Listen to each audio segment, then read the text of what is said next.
넌 내가 먹여 살리는 기생충일 뿐이야. 내 피 같은 돈 쓰는 거 말고 할 줄 아는 게 뭐야? 고작 승진해서 쥐꼬리만 한 월급 좀 올랐다고 자기가 무슨 집안의 황제라도 된 줄 아나 보지? 나보고 기생충이라며 손가락질을 해대고 더 이상 나한테 돈 쓰기 싫다고. 좋아, 김 차장님. 당신은 잊었나 본데 이 집변기 솔 하나까지 내 돈으로 산 거야. 그렇게 계산을 철저히 하고 싶다면 내 돈이 빠져나간 이 집구석에 과연 뭐가 남는지 똑똑히 보여주지. 문을 열었을 때 내가 당신을 위해 준비한 미니멀 라이프가 마음에 들길 바라. 본격적인 이야기를 시작하기 전에 댓글로 여러분이 어디서 오셨는지 알려주세요. 좋아요와 구독도 잊지 마시고요. 채널이 성장해서 더 재미있는 이야기를 들려드리는데 큰 힘이 됩니다. 나는 눈앞에 놓인 김이 모락모락 피어오르는 콩나물국을 멍하니 응시했다. 스테인리스 젓가락을 쥔 손가락에 어찌나 힘을 주었는지 마디마디가 핏기 없이 창백하게 질려 있었다. 국물 속의 콩나물은 피어오르는 열기에 맞춰 미세하게 떨리고 있었는데 마치 지금 미친 듯이 요동치는 내 심장 같았다. 김민재가 방금 내지른 고막이 터질 듯한 고함 소리가 좁은 아파트 거실 벽에 부딪혀 귓속으로 쏟아져 들어왔다. 마치 녹슨 톱으로 고막을 썰어대는 것 같은 끔찍한 소리였다. 기생충. 그가 내뱉은 그 세 글자에는 구역질 나는 경멸이 뚝뚝 묻어 있었다. 나는 고개를 들어 식탁 맞은편에 앉은 남자를 바라보았다. 나의 남편, 김민재. 아니, 오늘부로 대기업 차장님으로 승진하신 김민재 씨. 그는 내가 어젯밤 늦게까지 다림질해둔 흰 셔츠를 입고 있었는데 단추가 풀린 깃 사이로 술기운과 흥분으로 붉게 달아오른 목덜미가 보였다. 그는 마치 곰팡이 핀 쓰레기를 보는 듯한 눈빛으로 식탁 위에 저녁밥을 훑어보고 있었다. 또 이따위 떨이 과일이야? 그가 포크로 깎아놓은 배 한 조각을 집어들었다. 오늘 아침마트에서 특가로 건져온 것이었다. 껍질에 흠집이 좀 있긴 했지만 깎아놓으면 꿀처럼 단배였다. 하지만 그는 마치 독극물이라도 집어든 것처럼 혐오스럽다는 표정으로 접시에 툭 던져버렸다. 쨍! 하고 접시 부딪히는 소리가 날카롭게 울렸다. 이수정, 나 이제 차장이야. 차장이 뭔지 알아? 연봉이 30%나 올랐다고. 그가 숟가락을 허공에 휘두르자 국물이 튀어 반질반질한 식탁 위에 떨어졌다. 회사에서는 특등급 한우 세트를 먹는데 집에 오면 이런 쓰레기를 먹어야겠어?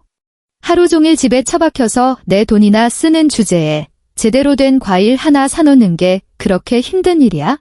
이가 갈려 입안에서 비릿한 피맛이 느껴질 정도였다. 이게 내가 5년이나 사랑했던 남자라니. 기억의 틈이 찢겨나가며 그 추웠던 겨울밤이 불쑥 떠올랐다. 곰팡이가 슬어있던 반지하 단칸방 시절이었다. 고열에 시달리던 김민재는 내 손을 잡고 울면서 말했었다. 수정아, 미안해. 나 만나서 고생만 하고. 내가 나중에 돈 많이 벌면 꼭 여왕처럼 살게 해줄게. 손에 물 한 방울 안 묻히게 해줄게. 그때의 맹세는 지금 와서 보니 세상에서 가장 악독한 농담처럼 들렸다. 왜 말이 없어? 꿀 먹은 벙어리라도 됐나? 김민재가 젓가락을 식탁에 쾅 내려놓았다. 귀에 거슬리는 소음이었다. 그는 서류 가방에서 은행 거래 내역서를 꺼냈다. 오늘 작정하고 은행에 가서 뽑아온 것이 분명했다. 그가 종이 뭉치를 내 면전에 집어 던졌다. 날카로운 종이 모서리가 공기를 가르며 서늘한 바람을 일으켰다. 자, 내가 저지른 짓 좀 봐. 그가 비웃으며 종이에 찍힌 깨알 같은 숫자들을 거칠게 찔러댔다. 이게 다 뭐야? 지난달 카드값이 350만 원. 이수정, 너 미쳤어. 내가 돈 찍어내는 기계인 줄 알아? 나는 가슴속에서 터져나오려는 화를 억누르며 최대한 차분하게 말했다. 민재 씨, 자세히 좀 봐. 그 100만 원은 지훈이 영어 학원비야. 요즘 다들 보내는데 우리 애만 뒤처질 순 없잖아. 그리고 80만 원은 어머님 지난주에 무릎 아프시다고 해서 사드린 홍삼이랑 관절 영양제고. 나머지는 관리비, 가스비, 그리고 다음 주 제사상 볼 돈. 됐어. 그가 벌떡 일어났다. 의자가 바닥에 끌리며 소름 끼치는 마찰음을 냈다. 그는 나를 내려다보았다. 눈동자에는 일말의 온기도 없었다. 오직 졸부들의 오만함과 전업주부를 향한 깊은 경멸만이 가득했다. 우리 엄마랑에 핑계 대지 마. 학원. 지훈이가 몇 살인데 벌써 학원이야? 내가 가르치면 되잖아. 하루 종일 집에서 뭐 하는데? 그리고 엄마 약은 꼭 그렇게 비싼 걸 사야 했어? 너는 그냥 허영심 덩어리야.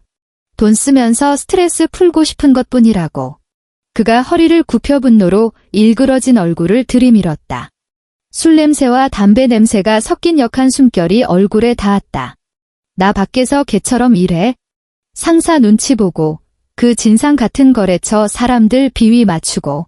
근데 넌 집에서 에어컨 바람 쐬면서 TV나 보고 내 피 같은 돈 펑펑 쓰면서 그게 당연한 줄 알지?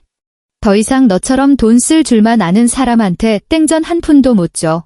그가 고함을 질렀다. 튀어오른 침방울이 내 뺨에 닿았다.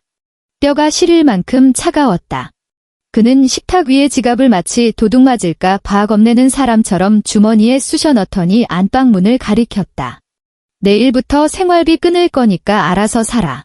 그리고 오늘 밤은 서재에서 잘 거니까 손 벌릴 줄만 아는데 얼굴 꼴도 보기 싫어. 쾅. 서재 문이 거칠게 닫히면서 벽에 걸린 웨딩사진이 비스듬히 기울어졌다. 사진 속 웨딩드레스를 입은 나는 천진난만하게 웃고 있었지만 지금 그 미소는 더없이 비꼬는 듯 보였다. 마치 지금의 내 꼴을 비웃기라도 하듯이. 거실은 순식간에 고요해졌다. 냉장고 모터 돌아가는 웅웅 소리만이 낮은 신음처럼 들려올 뿐이었다. 식탁 앞에 앉은 나는 울지 않았다. 정말로 눈물 한 방울 나오지 않았다. 나는 천천히 손을 들어 뺨에 묻은 그의 침을 닦아냈다. 축축하고 끈적한 느낌에 위장이 뒤집힐 듯한 구역질이 치밀어 올랐다. 고개를 돌려 베란다 유리창에 비친 내 모습을 보았다. 물 빠진 실내복을 입고 머리를 대충 묶은 여자. 영락없이 무능력한 가정주부의 모습이었다. 하지만 김민재, 당신은 치명적인 실수를 했어. 이 집안을 당신이 건사하고 있다고 착각하나 본데 경기도 노른자위 땅에 있는 이 10억짜리 아파트 전세금 당신 쥐꼬리만 한 월급으로 감당이나 되는 줄 알아? 잊었나 본데 처음 전세 계약할 때 보증금의 90%는 내가 낸 거야.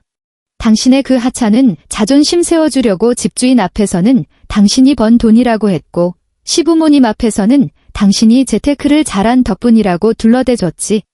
심지어 당신이 지금 으스대고 다니는 그 재테크 고수라는 타이틀도 실은 내가 뒤에서 당신 주식 계좌를 굴려서 만들어준 거잖아. 나는 자리에서 일어났다. 동작은 느리고 뻣뻣했다. 싱크대로 가서 수도꼭지를 틀었다. 차가운 물줄기가 양손을 씻어내리며 손바닥의 땀과 함께 그에 대한 마지막 연민까지 씻겨 내려갔다. 입꼬리가 서서히 올라갔다. 어두운 밤, 내 미소는 섬뜩할 정도로 차가웠다. 나보고 기생충이라고 했지? 계산을 철저히 하자고 했지? 좋아. 수도꼭지를 잠그고 손에 묻은 물기를 털어냈다. 이수정이라는 요소를 제거하고 나면 당신의 삶에 과연 무엇이 남는지 똑똑히 보여주마. 그날 밤 나는 한숨도 자지 않았다. 칠흑 같은 거실에 앉아 스마트폰 화면의 불빛으로 얼굴을 비췄다. 오랫동안 봉인해 두었던 나의 비밀 블로그 팔로워 20만 명을 거느린 재테크 계정 현실 스나이퍼에 접속했다. 쪽지함에는 메시지가 쏟아지고 있었지만 무시했다. 연락처 목록을 열고 손가락을 몇몇 번호 위에 올렸다. 이삿짐 센터, 중고 가전 매입 업체, 그리고 집주인 아주머니. 이튿날 아침, 여느 때처럼 값비싼 시폰 커튼 사이로 햇살이 들어와 원목 마루를 비췄다. 김민재가 일어났다. 그는 아무 일도 없었다는 듯, 아니, 승리자라도 된 듯 휘파람을 불며 서재에서 나왔다. 나를 쳐다보지도 않고 현관으로 직행했다. 내 양복 세탁소에 맡기는 거 잊지 마. 저녁에 회식 있으니까 밥 먹고 들어올 거야. 그는 구두를 신으며 차갑게 쏘아붙였다. 잊지 마라. 이번 달 생활비는 없다. 알아서 해. 말을 마친 그는 문을 열고 보란 듯이 가슴을 펴고 나갔다. 경제권을 틀어진 가장의 위풍당당한 발걸음이었다. 엘리베이터 문이 띵 하고 닫히며 그의 모습이 완전히 사라졌다. 나는 현관에 서서 굳게 닫힌 도어록을 바라보며 나직이 읊조렸다. 잘 다녀와, 김 차장. 그리고 핸드폰을 들어 첫 번째 통화 버튼을 눌렀다. 여보세요. 스피드 이사 센터죠? 네, 이사하려고요. 지금 당장이요. 가구뿐만 아니라 포장 이사 전체 다요. 그리고 혹시 해체 전문 기사님도 부를 수 있나요? 떼어가야 할 맞춤 가구가 좀 있어서요. 전화를 끊고 바로 두 번째 곳에 걸었다. 여기 XX 아파트 1004호인데요. 네, 이수정입니다. 가전제품 급 처분하려고요. 상태는 A급이고요. 양문형 냉장고, 세탁 건조기 세트, 그리고 75인치 OLED TV까지 네, 전부 다요. 가격은 싸게 쳐주셔도 되니까 오늘 바로 수거해주세요. 마지막으로 집주인에게 전화를 걸었다. 아주머니, 저 수정이에요. 갑자기 이런 말씀 드려서 죄송해요. 저희 이사 가요. 네, 재계약 안 합니다. 보증금 오늘 바로 빼주실 수 있을까요? 네, 계약 조항대로 위약금은 물겠습니다. 네, 급해서요. 전화를 끊고 집안을 둘러보았다. 지난 3년 동안 내 피땀으로 하나하나 채워 넣은 집이었다. 늦게 퇴근하는 남편이 따뜻함을 느끼라고 고른 난색 계열 벽지. 나중에 아이가 맨발로 뛰어다닐 걸 생각해서 고집스레 바꾼 친환경 원목 마루. 그가 누워서 게임하기 좋아하던 최고급 가죽 소파. 매일 쓰는 비데, 색온도 조절되는 수입 조명. 심지어 창문 손잡이가 안 예쁘다고 내 돈 들여 바꾼 황동 손잡이까지. 김민재 말이 맞았다. 이 집구석 어디를 봐도 내 돈 쓴 흔적뿐이었다. 그가 돈 쓰기 싫다니 내 돈으로 산 건 모조리 가져가는 수밖에. 오전 10시 사다리차가 베란다에 걸쳐졌다. 거대한 기계 팔이 강철 괴물처럼 창문으로 쑥 들어왔다. 인부들이 분주하게 오가며 테이프 뜯는 소리, 박스 끄는 소리, 짐 내려놓는 소리가 뒤섞여 파괴의 교향곡을 만들어냈다. 사모님, 이 커튼도 떼나요? 이거 맞춤 레일이라 떼면 벽에 구멍 남을 텐데요. 인부가 꽤 비싸 보이는 암막 커튼을 가리키며 물었다.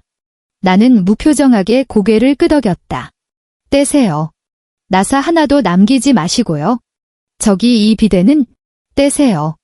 원래 있던 플라스틱 뚜껑으로 바꿔 놓으시고요. 원래 뚜껑은 다용도실 구석에 있어요. 이 빌트인 식기세척기는 떼세요. 인테리어 할 때 제가 따로 설치한 거라 집주인 거 아니에요? 동네 이웃들이 기웃거리기 시작했다. 평소 남 얘기하기 좋아하는 아줌마 몇몇이 화단에 모여 짐차에 실리는 가구들을 보며 수근거렸다. 어머, 저기 1004호 아니야? 왜 갑자기 이사를 가? 그 집남자 승진했다더니 무슨 일 있나? 야반도주 같은 거 아니야? 비디라도 졌나 보네. 세상에, 저 소파 좀 봐. 저렇게 새 건데 쓰레기처럼 트럭에 던지네. 바람을 타고 들려오는 그들의 목소리 따위는 신경 쓰지 않았다.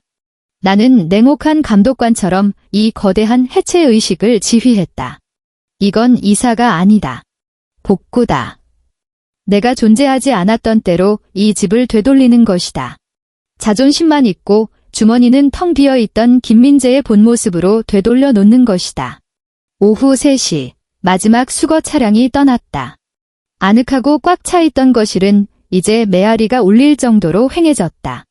러그를 걷어낸 바닥에는 흉한 흠집들이 드러났고 그림과 시계를 떼어낸 벽에는 못자국만이 뻥 뚫린 눈처럼 휑하게 공간을 노려보고 있었다.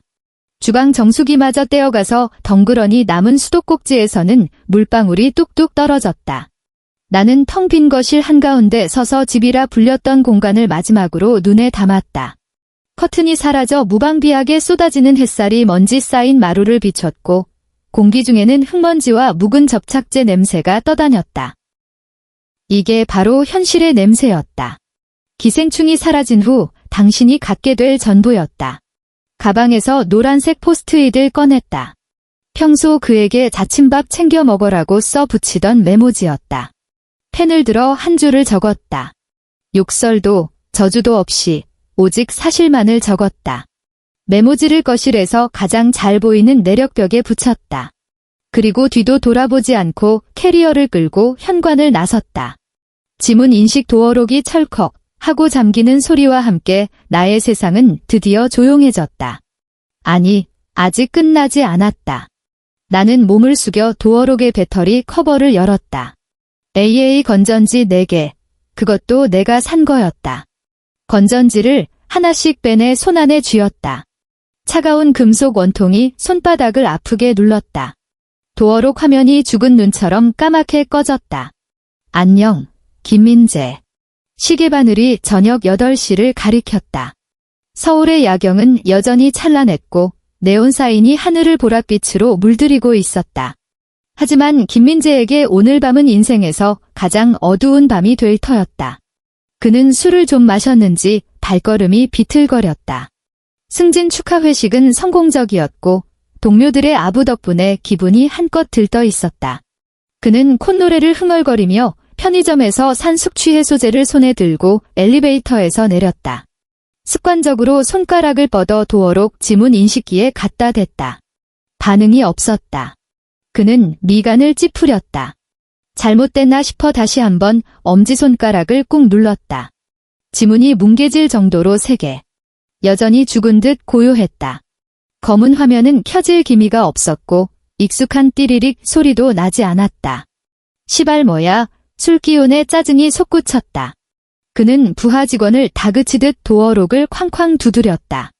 고장 났어. 하필 이럴 때? 주머니를 한참 뒤적거리던 그는 문득 비상용 열쇠가 있다는 사실을 떠올렸다. 그런데 열쇠가 어디 있더라? 서류 가방 깊숙한 곳, 몇 년 동안 꺼내본 적 없는 구석에서 녹슨 열쇠를 겨우 찾아냈다. 젠장, 도어록 배터리 나간 것도 몰라? 집구석에서 대체 하는 일이 뭐야? 그는 욕지거리를 내뱉으며 열쇠 구멍에 키를 꽂았다. 뻑뻑하게 돌아가는 열쇠가 쇠 긁히는 소리를 냈다. 철컥. 문이 열렸다. 그는 문을 밀고 들어가며 습관처럼 외쳤다. 나왔어. 왜 불도 안 켜고 있어? 대답은 없었다. 그를 반긴 건 흙냄새에 섞인 적막뿐이었다. 집안은 한치 앞도 안 보일 만큼 캄캄했다. 그는 매일 하던 대로 벽을 더듬어 스위치를 찾았다. 탁! 스위치를 눌렀다. 하지만 불은 켜지지 않았다. 50만 원짜리 수입 크리스탈 조명은 이미 중고상에게 넘어갔고 천장에는 잘린 전선 2가닥만이 더듬이처럼 흉하게 매달려 있을 뿐이었으니까. 뭐야, 김민재는 울화가 치밀었다. 정전이야? 이수정. 집에 있어? 이수정. 어둠 속에서 울리는 그의 목소리가 왠지 모르게 으스스했다. 소리가 이상했다.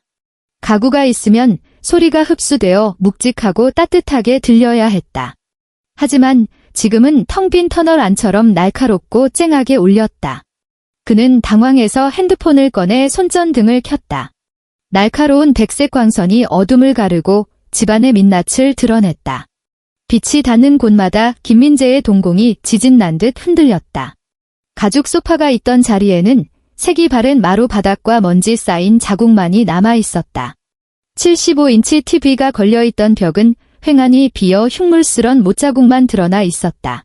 결혼사진과 장식품이 놓여있던 진열장도 바닥에 깔려있던 부드러운 양털 러그도 모두 사라졌다.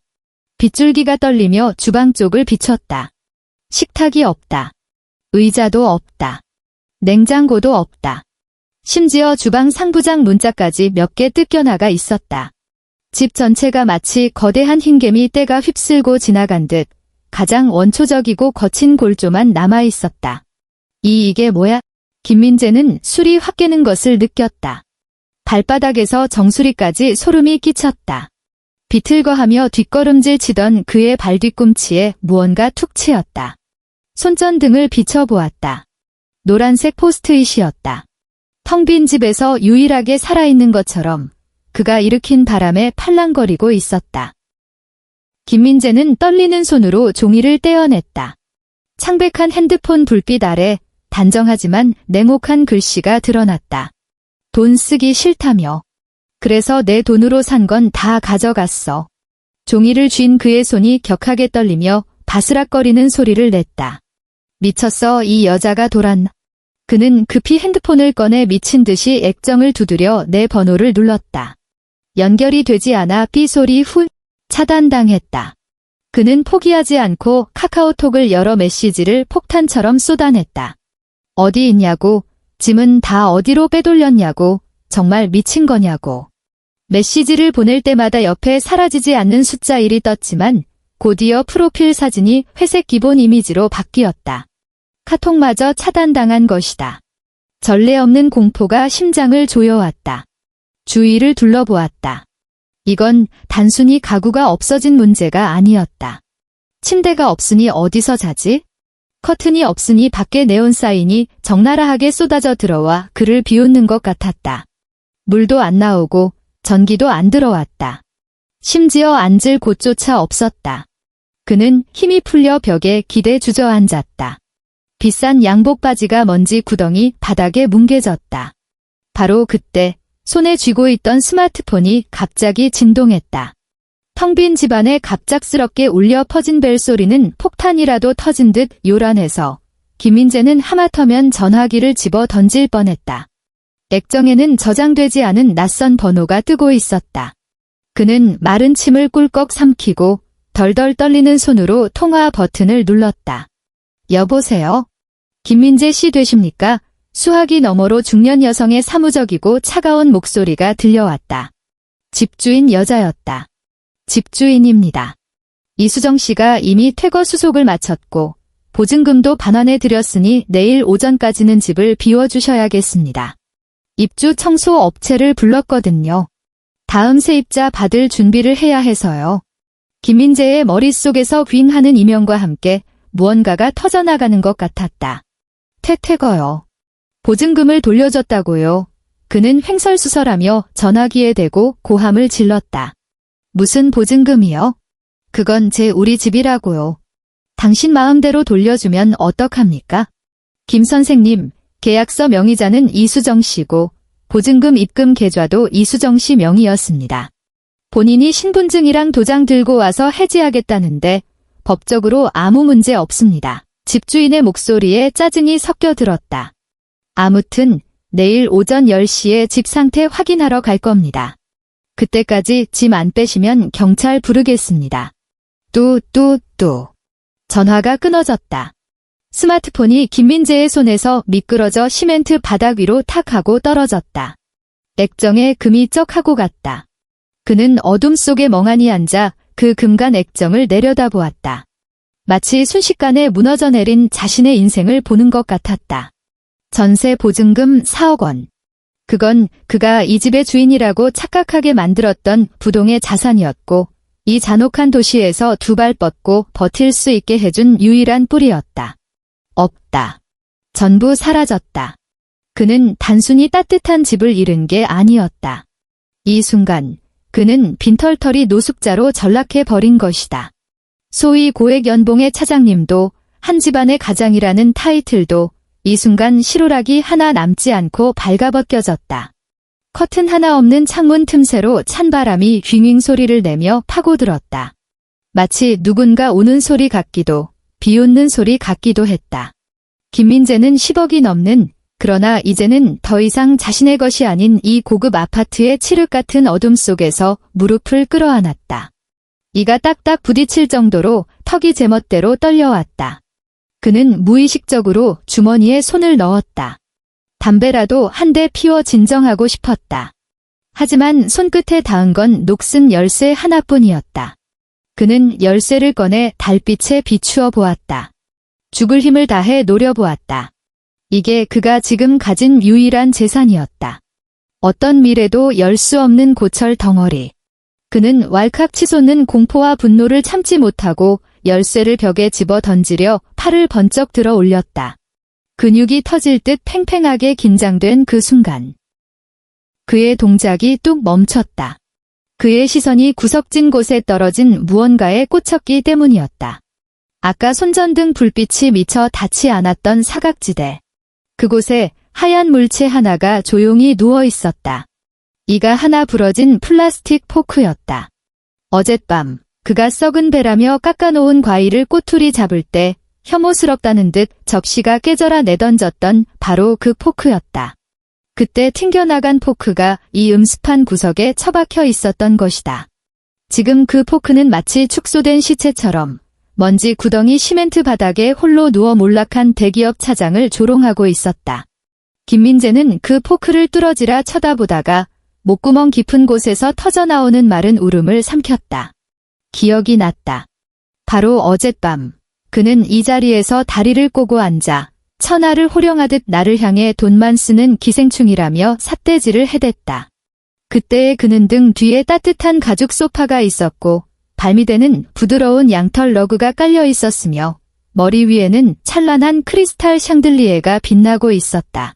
그런데 고작 24시간이 지났을 뿐이다. 같은 장소, 같은 남자. 하지만 지금은 버림받은 늙은 개처럼 차갑고 거친 시멘트 바닥에 웅크리고 있을 뿐이었다. 사방은 끝없는 어둠과 숨막히는 공허함 뿐이었다. 찬바람이 셔츠깃 사이로 파고들자 그가 크게 재채기를 했다. 몸이 통제불능으로 덜덜 떨렸다. 10월 서울의 밤 기온은 이미 한 자릿수였다. 보일러도 커튼도 없는 철근 콘크리트 덩어리는 거대한 얼음 창고나 다름없었다. 그는 일어서려 했지만 다리에 감각이 없어 꿈쩍도 하지 않았다. 그는 벌레처럼 꿈틀거리며 벽구석으로 몸을 밀어넣었다.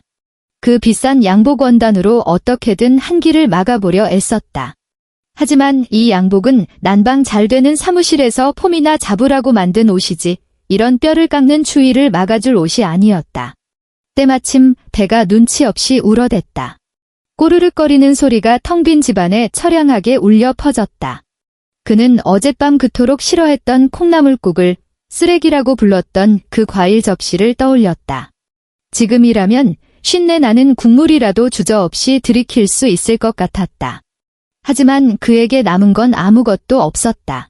그날 밤 김민재는 반쯤 기절한 채 추위에 떨며 밤을 지새웠다. 꿈속에서 그는 여전히 의기양양한 차장이 되어 고급 레스토랑에서 스테이크를 썰었다. 하지만 고기를 입에 넣을 때마다 그것은 차가운 시멘트 덩어리로 변해 그의 이빨을 부수어 놓았다. 다시 눈을 떴을 때 그를 깨운 건 다급하게 현관문을 두드리는 소리였다. 민재야, 민재야, 문 좀 열어봐. 왜 배를 눌러도 대답이 없니? 시어머니의 목소리였다. 그 날카로운 목소리가 방화문을 뚫고 들어와 숙취로 깨질 듯한 김민재의 머리를 찔러댔다. 그는 삐걱거리는 관절을 억지로 펴며 바닥에서 일어났다. 온몸이 누군가에게 두들겨 맞은 것처럼 쑤셨다. 비틀비틀 현관으로 걸어가 힘겹게 무거운 철문을 열었다. 문 밖에는 바리바리 짐을 싸들고 온 시부모님이 서 있었다. 아이고, 내 새끼, 시어머니는 김민재의 몰골 까치집 지은 머리, 퀭한 눈, 먼지투성이 옷, 쭈글쭈글해진 셔츠를 보자마자 돼지 멱다는 소리를 질렀다. 이게 무슨 꼴이니? 그 천하의 몹쓸 년이 너한테 무슨 짓을 한 거야? 그녀는 김민재를 밀치고 탱크처럼 집 안으로 돌진했다. 이수정, 너 이리 나와. 손에 물 한 방울 안 묻히게 키운 내 아들을 이 지경으로 시어머니의 욕설이 누군가 목을 조른 듯 뚝 끊겼다. 그녀의 손에 들려있던 김치통이 바닥으로 쿵 하고 떨어졌다. 붉은 국물이 튀어올라 회색 시멘트 바닥을 적셨다. 마치 끔찍한 살해 현장의 핏자국처럼 보였다. 뒤에 서 있던 시아버지도 얼어붙었다. 그는 돋보기 안경을 벗어 옷자락으로 닦고 다시 썼다. 눈앞의 광경을 믿을 수 없다는 듯이. 이 도둑이 든 거냐? 시아버지가 떨리는 목소리로 물었다. 김민재는 문틀에 기대어 힘없이 주저앉았다. 두 손으로 얼굴을 감싸 쥐었다. 세상에서 증발해버리고 싶은 순간이었다. 도둑 아니에요. 모래를 삼킨 듯 목소리가 쉬어 있었다. 수정이가 이사 갔어요. 전부 다. 이사, 시어머니가 눈을 부릅뜨고 텅 빈 집안을 가리켰다. 그럼 가구는? 가전제품은? 장판까지 다 뜯어갔어? 그 여자가 미쳤니? 강도야. 그녀는 달려와 김민재의 어깨를 잡고 거칠게 흔들었다. 경찰 불러. 당장 신고해. 이건 부부 사이라도 절도야. 세상에, 그게 돈이 얼마짜린데? 엄마 김민재가 고통스럽게 그녀의 손을 뿌리쳤다. 참았던 눈물이 기어이 터져나왔다. 신고는 무슨 그 물건들, 영수증에 전부 그 여자 이름 박혀 있어요. 인테리어 계약서도 걔가 썼다고요? 그럼 집은? 줄곧 침묵하던 시아버지가 입을 열었다. 낮게 깔린 목소리가 무거웠다. 전세 보증금은? 그게 4억이야. 우리 김씨 집안의 기둥 뿌리라고. 김민재의 몸이 딱딱하게 굳었다. 그는 고개를 들어 아버지의 눈을 바라보았다. 탁하지만 기대로 가득 찬 눈. 어릴 때부터 그가 가장 무서워했던 가장의 위험과 장남에 대한 기대가 서려 있는 그 눈빛. 아버지 김민재의 입술이 파르르 떨렸다. 보증금도 수정이 거예요. 뭐라고? 시아버지가 휘청거리며 벽을 짚었다. 처음 계약할 때 3억 6천만 원 처가에서 해준 거예요. 저는 4천만 원밖에 안 보탰어요. 김민재는 5년 동안 숨겨왔던 비밀, 자신의 알량한 자존심을 지키기 위해 쌓아올렸던 거짓말을 마침내 토해냈다. 뭐라고? 시어머니가 비명을 질렀다. 고막이 찢어질 듯 했다. 내가 주식해서 번 돈이라며? 이 집안 내가 일으켜 세운 거라며? 친척들 앞에서 엄마 아빠 기 살려주려고 그랬지. 김민재가 악에 받쳐 소리쳤다. 이제 속 시원해. 없어. 다 끝났다고. 집주인이 아까 전화와서 보증금 이미 그 여자한테 돌려줬다고. 오늘 오전까지 방 빼라고 했단 말이야. 죽음 같은 정적이 흘렀다. 시아버지는 가슴을 부여잡고 천천히 자리에 주저앉았다. 시어머니는 입을 딱 벌린 채 물 밖으로 나온 붕어처럼 뻐끔거렸다. 그때 복도에서 또각또각 구두 굽소리가 들려왔다. 경쾌하고 힘있는 발소리였다. 검은 정장을 입은 중년 여성이 들어왔다. 뒤에는 마스크를 쓴 청소업체 직원 2명이 따라왔다. 집주인 여자였다. 그녀는 바닥에 쏟아진 김치 국물을 보고는 혐오스럽다는 듯 손수건으로 코를 막았다. 미간이 한껏 찌푸려졌다. 김민재 씨, 시간 됐습니다. 그녀는 바닥에 주저앉은 일가족을 싸늘하게 내려다보았다. 마치 재활용도 안 되는 쓰레기 더미를 보는 눈빛이었다. 청소업체 직원들 일 시작해야 합니다. 그 쓰레기들 챙겨서 당장 나가주세요. 저 사모님, 며칠만 사정을 좀 봐주시면. 시아버지가 일어나 사정하려 했지만 허리는 이미 굽어 있었다. 사정이요. 집주인이 코웃음을 쳤다. 이수정 씨는 나갈 때 위약금에 공과금까지 깔끔하게 정산하고 갔습니다. 아주 교양 있는 분이더군요. 당신들은 지금 안 나가면 보안 요원 불러서 끌어낼 겁니다. 여기 고급 아파트라 노숙자들 머무는 꼴 못 봅니다. 노숙자. 그 세 글자가 김민재의 뺨을 후려갈겼다. 마지막 남은 자존심의 조각마저 산산조각이 났다. 10분 후. 김민재와 부모님은 아파트 단지 화단 구석에 쫓겨나 있었다. 늦가을 햇살은 눈부셨지만 그들에게는 한 줌의 온기도 주지 않았다. 지나가는 주민들이 힐끔거리며 수근거렸다. 김민재의 손에는 잔액 4천만 원이 찍힌 통장 하나가 들려 있었다. 집주인이 돌려준 오직 그에게만 해당하는 쥐꼬리만 한 보증금 일부였다. 4천만 원. 서울 하늘 아래 이 돈으로는 번듯한 반지하 전셋방 하나 구하기 힘들었다. 그는 떨리는 손으로 스마트폰을 꺼내 부동산 앱을 켰다. 강남구 월세 100에 보증금 1억. 불가능. 마포구 월세 80에 보증금 5천. 불가능. 결국 그의 시선이 멈춘 곳은 외진 동네의 고시원 광고였다. 월 35만 원, 보증금 없음, 밥이 김치 무료 제공. 대학갓 졸업하고 취준생 때 살던 곳이었다. 돌고 돌아 인생의 정점을 찍었다고 자만했던 순간 현실은 그를 걷어차 다시 원점으로 돌려보냈다. 아니, 원점보다 더 비참했다. 그때는 꿈과 미래라도 있었지만 지금은 빚과 박살난 자존심뿐이니까. 이수정 그는 이를 갈며 그 이름을 씹어뱉었다. 눈에 핏발이 섰다. 내가 도망칠 수 있을 것 같아. 난 내 아빠야. 법은 내 편이라고. 그는 획 돌아서서 지나가는 택시를 잡아 세웠다. 어디로 모실까요? 기사가 물었다. 한남동 김민재의 목소리가 지옥에서 올라온 듯 음산했다. 한남 더 힐. 며칠 전 수정의 친구가 SNS에 올린 사진 배경이 바로 그 대한민국 최고의 부촌이었다. 그때는 친구가 허영심에 남의 집 구경 가서 사진이나 찍었다고 비웃었었다.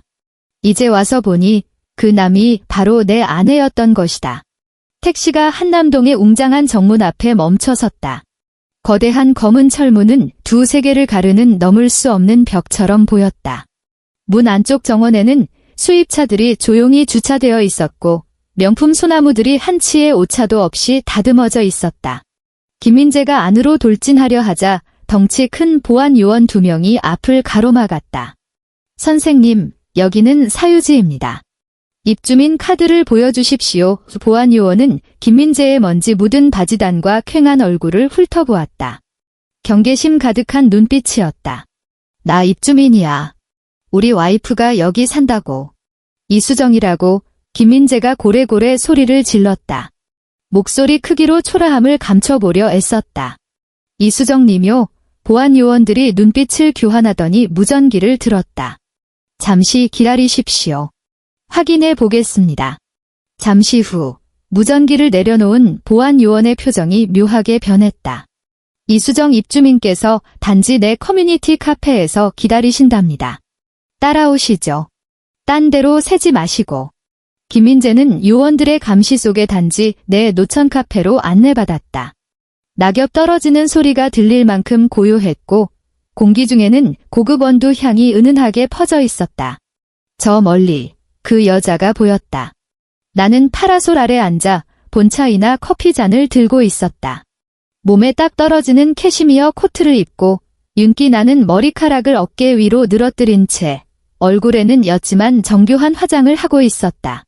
나뭇잎 사이로 쏟아지는 햇살을 받은 나는 그 어느 때보다 여유롭고 우아해 보였다. 지금 꼴이 말이 아닌 그와는 하늘과 땅 차이였다. 김민재가 달려와 내 앞에서 3걸음 떨어진 곳에 멈춰섰다. 그는 거친 숨을 몰아쉬며 나를 죽일 듯이 노려보았다. 가슴이 격하게 오르내렸다. 이수정, 그가 이를 악물었다. 억눌린 분노가 목소리에 묻어났다. 장난이 너무 심한 거 아니야? 나는 커피잔을 천천히 내려놓았다. 도자기와 받침이 부딪히며 맑고 청아한 달그락 소리를 냈다. 눈을 들어 그를 덤덤하게 훑었다.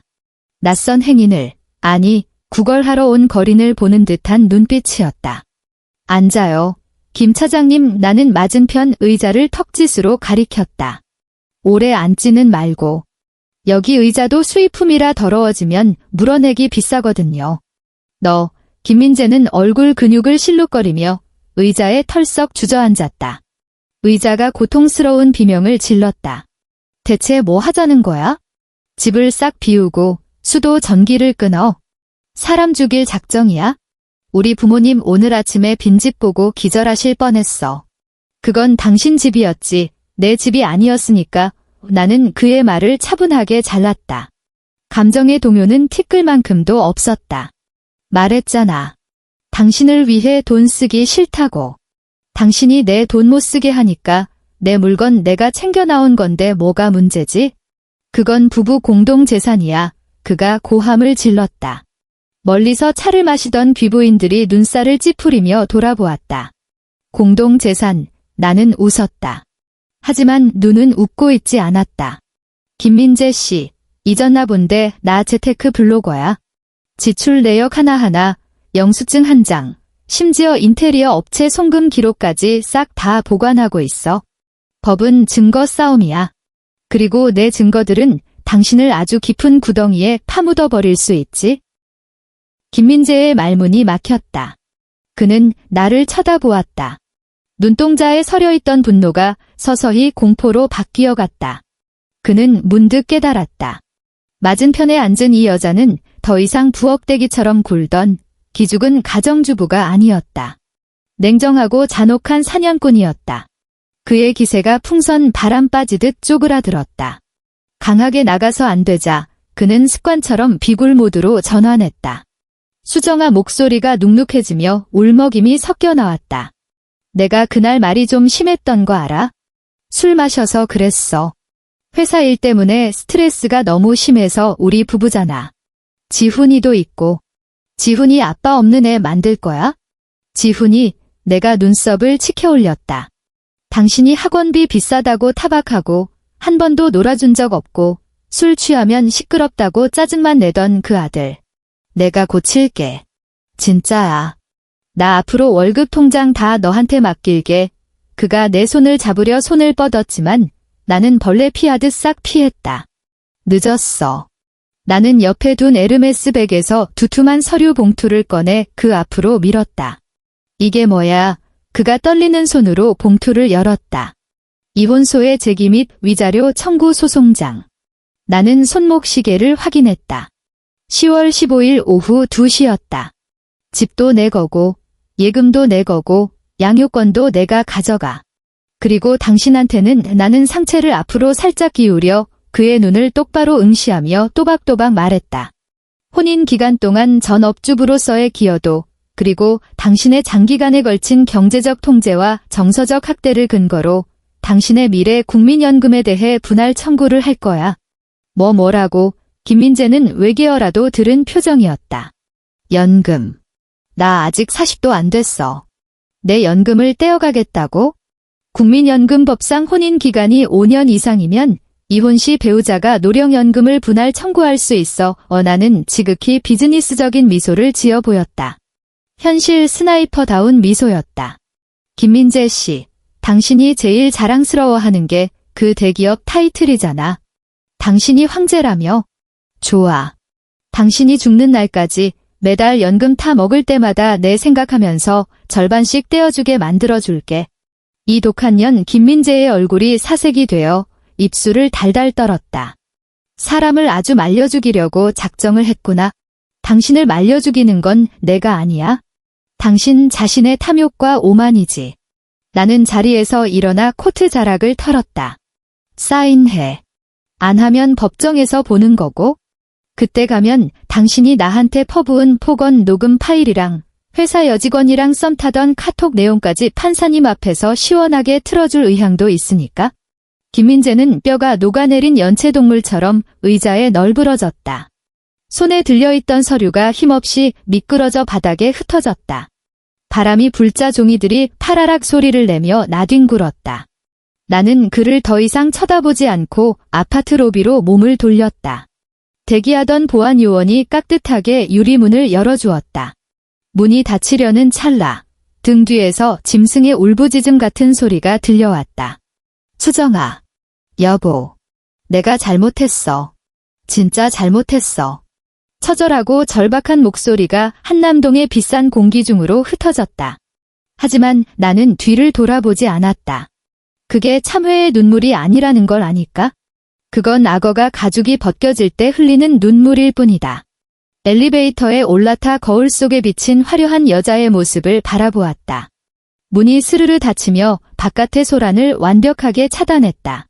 숫자가 올라가기 시작했다. 1층, 2층, 3층. 나는 깊게 숨을 들이마셨다가 천천히 내뱉었다. 이제야 비로소 오래된 체증이 내려가는 듯한 자유가 느껴졌다. 김민재도 없고 숨막히는 그 집구석도 없다. 나의 진짜 인생은 이제부터 시작이다. 시청해주셔서 감사합니다. 채널 구독과 좋아요 잊지 마시고 다음 영상에서 만나요.